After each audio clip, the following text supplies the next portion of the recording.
Hello les amis, j'espère que vous allez bien. Je voulais vous faire une petite vidéo. J'allais en fait travailler, me poser dans un café et j'ai ressenti le besoin de m'arrêter, de vous parler parce que je reçois plein de messages sur qu'est-ce que je dois faire pour renforcer mon système immunitaire, qu'est-ce qu'il faut penser du coronavirus, qu'est-ce qu'il faut penser de la situation actuelle.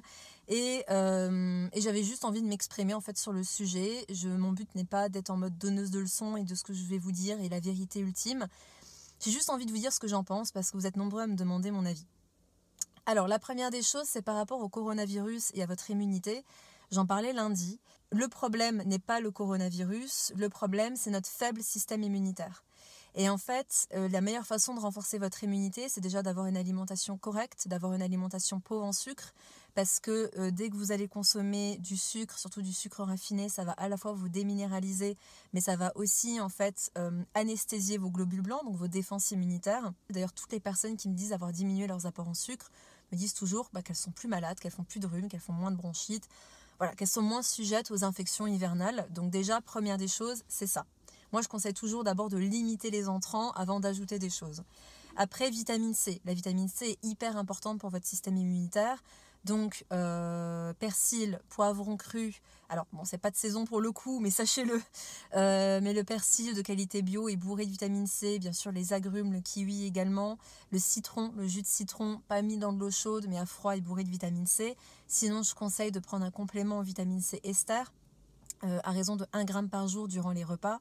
Matin et midi par exemple, et il faut savoir que d'ailleurs la vitamine C n'est pas excitante contrairement à ce qu'on dit, donc on pourrait même la prendre le soir fondamentalement. Je vous mettrai des sites, le site Onaterra ou Nutrixeal font de très bons compléments de vitamine C ester, donc ça peut être bien. La vitamine D, la base de la base, hyper importante pour votre système immunitaire, donc n'hésitez pas à vous supplémenter. Moi je conseille au strict minimum 1000 unités internationales par jour. Idéalement, si vous pouvez faire un petit dosage et voir où est-ce que vous en êtes au niveau de votre vitamine D, ça peut vous permettre de savoir s'il faut monter un petit peu plus ou pas. Ça ne sert à rien de m'écrire des messages et de me dire combien je dois en prendre. Je n'ai pas vos analyses sous les yeux, donc ça ne pourra rien changer. Je vous invite vraiment à consulter ou à prendre au moins 1000 UI par jour pour entretenir, en tout cas, et éviter toute carence ou déficit, en tout cas, en vitamine D. Bien sûr, il y a bien d'autres nutriments qui sont nécessaires. Je pense au zinc particulièrement.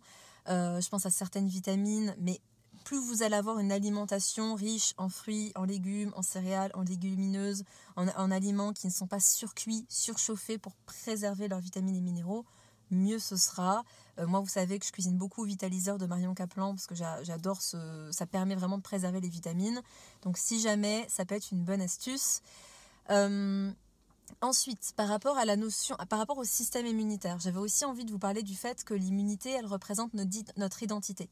Notre système immunitaire, c'est quoi? C'est ce qui nous permet de faire la différence entre le soi et le non-soi. Donc, qui on est et qui ne doit pas rentrer dans notre corps. Et l'immunité va permettre de dire, ok, toi tu dégages, je me bats contre toi, t'as rien à faire ici et je t'élimine. Donc, il y a toujours dans la notion de système immunitaire cette symbolique, cette représentation en fait de l'identité, de qui on est. Et c'est d'ailleurs pour ça que les maladies infantiles sont en fait quelque chose de génialissime, parce qu'un enfant qui fait sa fièvre pendant 16 jours face à une rougeole par exemple, en fait se construit son identité, construit son système immunitaire et le rend plus fort, mais aussi plus affirmé. Et pour moi, c'est un truc qui est important parce que je pense que dans la notion d'identité, c'est aussi notre capacité à penser par nous-mêmes. Et je pense que dans cette problématique qui est actuellement, il y a vraiment cette espèce de sinistrose, les médias qui nous rabâchent sans cesse le coronavirus, les cas, etc. Et parce qu'on est dans le stress et la peur, et parce qu'on est dans ces émotions de stress et de peur, on affaiblit énormément nos défenses immunitaires et je trouve qu'on en perd notre capacité à penser par nous-mêmes. C'est-à-dire qu'à un moment donné, au lieu d'avoir une vision micro sur quelque chose, moi je vous invite à avoir une vision macro, c'est-à-dire à prendre du recul et de se dire « Ok, on est en train de mettre le focus sur un virus qui certes fait un peu peur, qui, selon de nombreuses personnes, et moi la première, est comme une grippe, qui peut-être peut devenir plus agressive, mais globalement elle touche encore surtout les immunodéprimés. Et qu'est-ce que je fais? Est-ce que je continue d'être dans le stress et la peur, qui sont les deux émotions, en tout cas les deux états qui affaiblissent le plus mon immunité?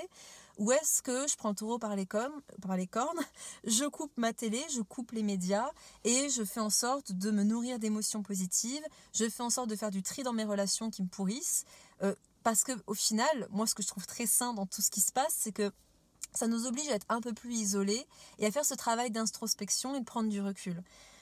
Moi, je trouve que c'est super sain parce que ça nous permet de se dire, ok, en fait, je réalise que ces personnes que je vois moins, peut-être de les voir moins, ça me fait du bien. Peut-être que cette relation, elle me convient plus. Peut-être que ce job me convient plus. Et peut-être que tout ce qui se passe, certes, c'est pas confortable, mais pour qu'il y ait un changement, il est nécessaire.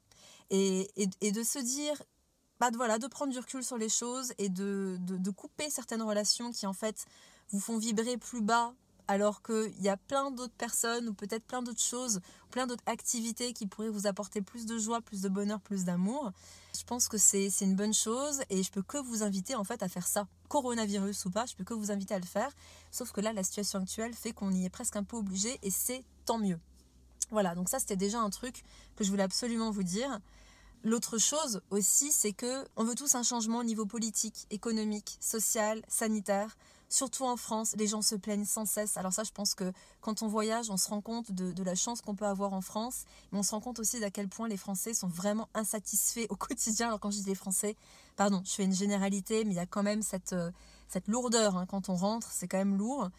Et en fait, on ne peut pas changer les choses sans une étape qui est un peu charnière, une étape qui est un peu inconfortable.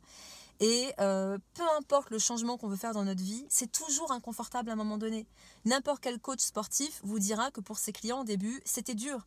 Moi, à chaque fois que j'ai conseillé une personne sur un nouveau régime alimentaire, des nouvelles habitudes, au début, c'est pas confortable. C'est tellement plus simple d'acheter son paquet de chips et d'acheter ses produits industriels, mais c'est tellement moins bon pour sa santé, mais aussi pour la planète. Donc, de changer les choses, c'est pas confortable. Il faut revoir les courses, il faut apprendre, il faut prendre du temps. Mais à moyen et long terme, les bénéfices sont tellement énormes. Et ce que je vous invite à faire aussi aujourd'hui, c'est d'avoir cette vision macro sur les choses et non pas microscopique. Prendre du recul et de se dire, ok, au final, ouais, on a l'impression que c'est la merde et que ça part vraiment en cacahuète. Mais est-ce que c'est pas au final quelque chose de nécessaire pour que les choses aillent mieux à l'avenir ? Voilà, moi c'est comme ça que je vois les choses, c'est comme ça que je vis les choses. Je pense que je suis très heureuse. Alors quand je dis que je suis très heureuse, je pense que cette étape elle est nécessaire en fait et je pense que tout ce qu'on traverse en ce moment est quelque chose de sain. Je pense que comme la planète actuellement se nettoie de beaucoup de choses, nous aussi on a besoin de se nettoyer, on a peut-être aussi besoin de se nettoyer d'un point de vue énergétique et de tout ce qui nous pourrit. Moi ça fait 10 ans que j'ai pas de télé et ça m'empêche pas d'avoir les infos au moment voulu. Hier j'ai été informée du discours de Macron, j'ai été informée des discours de Trump, j'ai été informée du coronavirus et pourtant j'ai pas de télé et ça me fait le plus grand bien.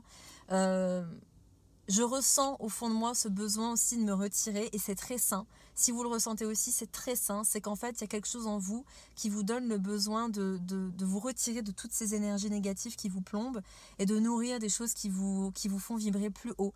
Donc des choses, des activités qui vraiment, je le répète, vous font ressentir de la joie, de l'amour, des énergies positives. C'est extrêmement important, aussi bien pour peut-être faire les meilleurs changements pour vous et ceux qui vous entourent, mais aussi pour votre système immunitaire tout simplement. Donc voilà, globalement, moi personnellement, c'est ce que je fais. Je fais attention à mon immunité. Comme toujours, je fais attention à ce que je mange, mais je fais attention à tout ce qui me nourrit, comme je vous dis très souvent. Donc je choisis les informations, je choisis mes relations. Je dis non aux personnes que j'ai pas envie de voir. Et puis à l'inverse, je vais à la rencontre de nouvelles personnes qui, elles, me nourrissent sur tous les plans.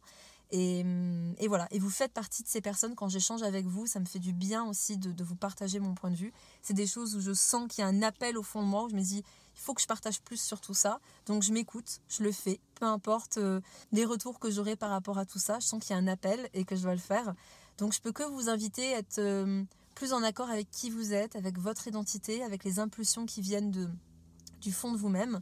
À ne pas nourrir ces émotions de peur et de stress, à éteindre vos télés, à prendre peut-être quelques compléments si besoin est, et puis juste accueillir tout ce qui se passe avec sérénité. C'est la meilleure attitude, je pense, à avoir dans cette situation-là. Voilà, prenez bien soin de vous et à tout bientôt.